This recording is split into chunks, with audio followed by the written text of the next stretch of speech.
लीला वाली कथा सुनाई जाए सो भी नहीं है, क्योंकि ये कथा वो कथा नहीं है जो आप चौपारों पे बैठ करके सुने। जहां तक हमारी आवाज पहुंच रही है इस साउंड सर्विस के माध्यम से, वहां तक के सभी धर्म अनुयायियों से निवेदन है कि गाथा अपनी निर्धारित समय पे प्रारंभ हो चुकी है।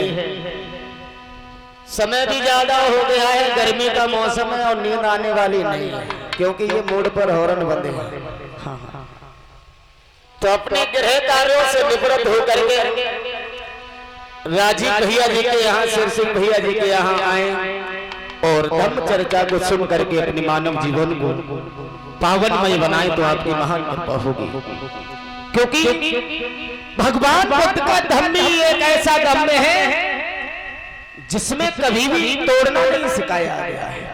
क्या सिखाया गया है? जोड़ना।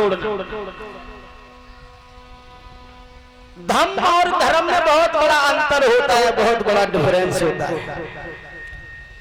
धर्म क्या होता है? मुस्लिम धर्म चला है, सिख धर्म चला है, हिंदू धर्म भी चला है, हाँ, सनातन धर्म भी चला है, और लोग कहते हैं बौद्ध धर्म भी है, लेकिन बौद्ध धर्म नहीं है, बौद्ध एक धम्म है। भगवान बुद्ध ने बाल्मीकि से लेकर के ब्राह्मणों तक को ज्ञान दिया है, सभी को अपनी शरण में लिया है। ऐसा नहीं है यहाँ भगवान बुद्ध की तस्वीर लगी हुई है तो केवल भगवान बुद्ध के बारे में यहाँ सुनाया जाए, अन्य महापुरुषों के बारे में नहीं सुनाया जाए। यहाँ बाबा साहब की तस्वीर लगी हुई है केवल जाटवों के बारे में सुनाया जाए, ऐसा भी नहीं है, क्योंकि महापुरुष कभी एक ही नहीं हुआ करते। और नाम लिखवा दें, जब 10-12 नाम हो जाएंगे फिर हम इकट्ठे बोलते हैं। हाँ, क्योंकि बाबा साहब ने भी कहा था मैं हिंदू धर्म में पैदा तो हुआ हूं, क्योंकि पैदा होना हमारे बस में नहीं था।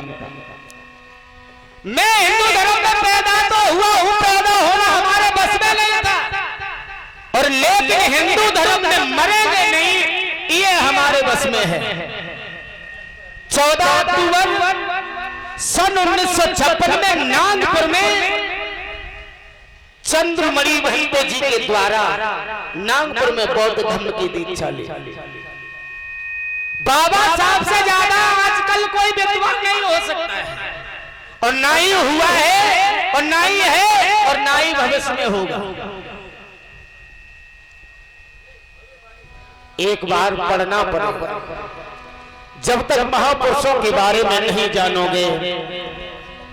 ऐसा नहीं है केवल एक महापुरुष के बारे में, यहाँ कास्ट के माध्यम से नहीं देखा। जो भी व्यक्ति कौन सी भी कास्ट का हो वो अपनी कास्ट के ही महापुरुष को एक बार पढ़ ले। ये हमारी जो माताएं बहनें, एक किताब आती है हिंदू कोड में, ये तो उस किताब को पढ़ ले तो हो सकता है कि ये ढोंग पाखंड आडंबर से दूर हो जाए। फिर भी सभी लोग तालियों के साथ में बोलते हुए चलेंगे।